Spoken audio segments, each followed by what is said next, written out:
Ayan mga kalangga ko, magluto tayo ng paksiw na isugo. Ayan, magayat na tayo ng ating mga gulay. Talong.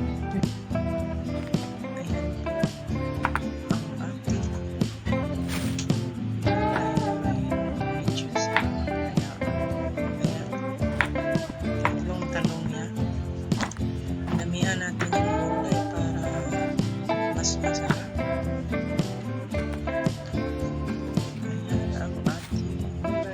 Sa ating paksiw ng isugo. Pagkatapos yan ay sunod natin ang ating gulay na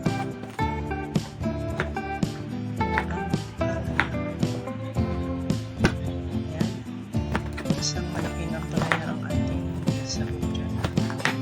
Mas masarap pag marami ang ating gulay sa ating paksiw.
Sa suka, nilalagyan ko siya ng kalamansi.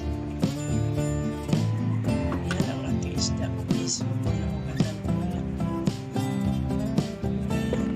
Ilagay na natin sa kaldero ang sibuyas. Mga gulay na para malagay ang ating lagyan na natin ng kalamansi.